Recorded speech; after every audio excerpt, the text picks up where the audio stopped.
Clara Bennett stood in the doorway of her empty townhouse, the glow from her phone illuminating her tired face. It was nearly 10 o'clock, and Mark wouldn't be home until midnight, if he came home at all. Lately, his late nights at the office had become routine, his side of the bed cold more often than warm. She'd stopped asking where he was.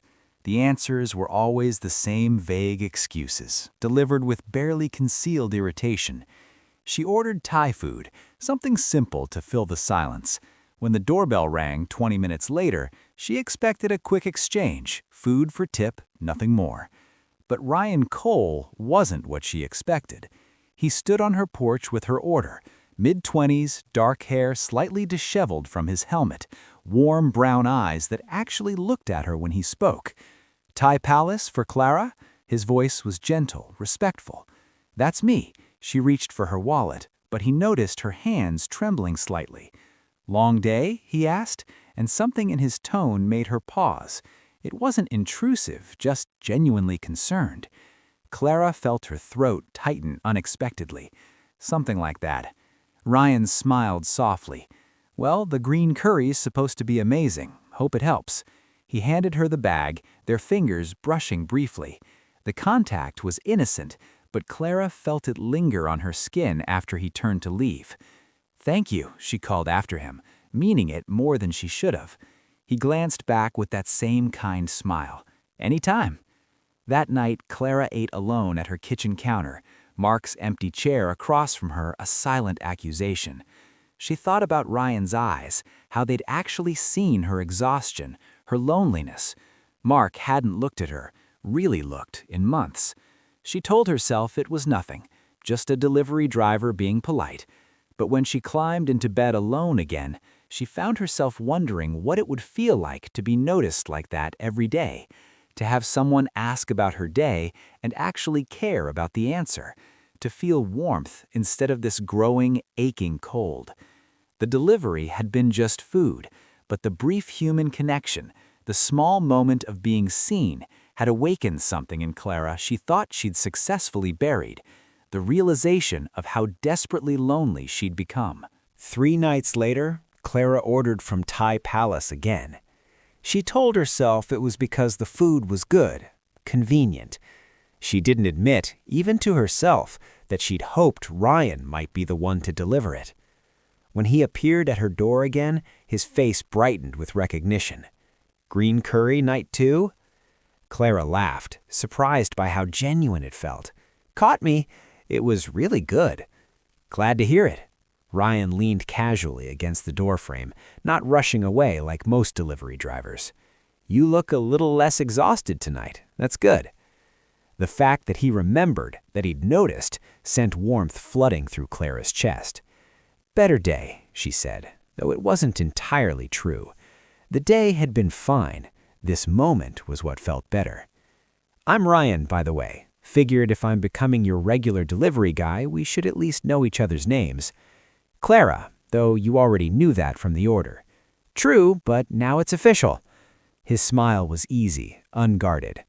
"So, Clara, do you always eat alone, or is someone just perpetually late?" The question should have felt invasive, but his tone was light, curious without being pushy. Clara found herself answering honestly.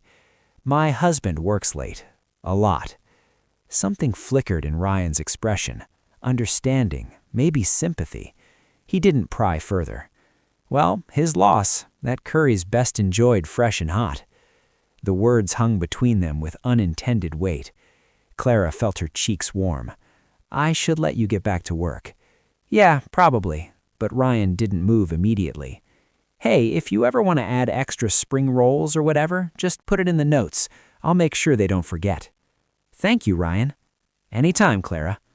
After he left, Clara stood in her doorway longer than necessary, watching his motorcycle disappear down the street.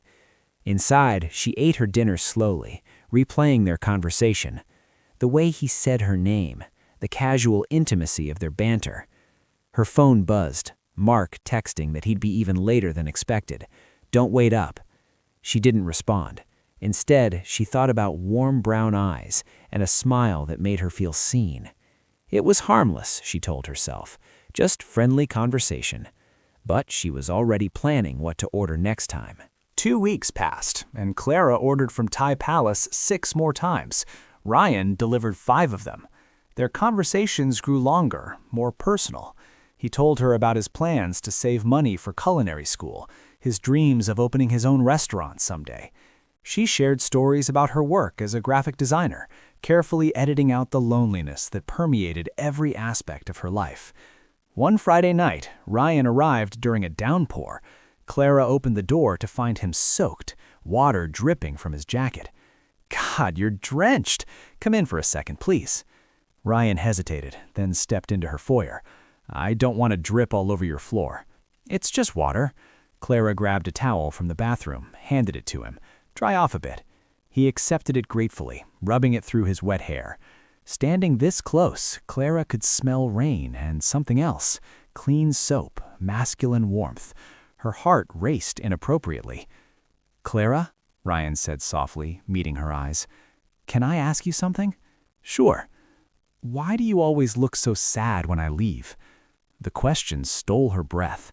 No one had asked her anything that direct, that perceptive in years. "I'm not sad." "You are." His voice was gentle but certain. "And I know it's none of my business, but you seem like you deserve better than eating alone every night while your husband's God knows where." Tears stung Clara's eyes unexpectedly. "Ryan, I'm sorry. That was out of line." He handed back the towel, their fingers touching again, lingering this time. Neither pulled away. "No," Clara whispered. "You're right. I am sad. I'm lonely and sad, and I don't know when my marriage became this empty thing I just exist in." Ryan's thumb brushed across her knuckles, a gesture so tender it nearly broke her. "You shouldn't have to feel that way." The moment stretched, charged with possibility. Clara knew she should step back, create distance, remember her vows. Instead, she moved closer. "I look forward to seeing you, more than I should." "Clara?" Ryan's other hand came up to cup her cheek. "Tell me to leave." She couldn't. Instead, she tilted her face into his palm, savoring the first gentle touch she'd felt in months. The delivery bag sat forgotten on the table as something irrevocable began. They didn't kiss that night, though they both wanted to. Ryan left after 10 minutes of standing close, hands touching, breathing each other's air like teenagers afraid to cross the final line. But something fundamental had shifted. Clara gave Ryan her number, just in case there's an issue with an order. They both knew it was a lie. The texts started innocent, jokes about menu items, complaints about weather, but quickly became deeper. Late-night messages about dreams and disappointments, photos of sunsets, confessions neither would say aloud. 3 weeks after that rainy night, Ryan came by on his night off. No delivery order, no professional excuse, just him at her door with takeout he'd bought himself and a nervous smile. "I know this is wrong," he said when Clara answered, "but I needed to see you, really see you, not just 5 minutes in a doorway." Mark was out of town for a conference. Clara had the house to herself for 3 days. She should have sent Ryan away, should have protected her marriage, her integrity. Instead, she stepped aside and let him in. They ate dinner on her couch, talking for hours like they'd known each other for years instead of weeks. When Ryan took her hand, Clara didn't pull away. When he leaned in slowly, giving her every chance to stop this, she closed the distance between them. The kiss was soft at first, tentative, both of them still holding on to the last threads of restraint. But years of loneliness and neglect had left Clara starving for affection, and Ryan's touch was so achingly tender that she couldn't stop. They moved to her bedroom, Mark's bedroom, their marriage bed, and Clara felt guilt war with desperate need as Ryan's hands learned her body with reverent attention. He whispered how beautiful she was, how he'd thought about this, about her, every single day. His kisses mapped her skin like sacred territory. When they came together, Clara cried, from pleasure, from relief, from the overwhelming feeling of being wanted again. Ryan held her afterward, stroking her hair, and she let herself pretend this was her real life, that she could keep this feeling forever. But morning came with harsh clarity. Clara woke alone. Ryan had left a note saying he didn't want to make things harder. The guilt crashed over her in waves. What had she done? Clara avoided Ryan's calls for 3 days. She ordered groceries instead of takeout, couldn't bear to see his name on her phone without her chest constricting with shame. Mark came home from his conference with flowers, the first he'd bought in over a year, and actually asked about her week. "I missed you," he said, pulling her close in a way that felt foreign now. "I know I've been distant. I want to fix that." The irony was devastating. Now? After she'd already broken everything? Clara tried to respond to Mark's renewed affection. They went to dinner, watched movies together, even made love one night. But Clara couldn't stop comparing it to Ryan. Mark's touch felt mechanical, obligatory. Ryan had touched her like she mattered. Ryan finally showed up at her door one evening when Mark was in the shower. "Clara, please, just talk to me. Did I do something wrong?" "You didn't," she whispered, pain etched across her face. "I did. We did. This whole thing, Ryan, it was a mistake." His expression crumbled. "Don't say that. What we don't have anything. You were kind to me when I was vulnerable, and I let my loneliness turn it into something it shouldn't have been. I'm married. To someone who doesn't see you, who leaves you alone night after night while you what? Fall in love with a married woman? Build a future on someone else's broken vows?" Clara's voice broke. "I used you to feel something I wasn't getting at home, and that wasn't fair to you.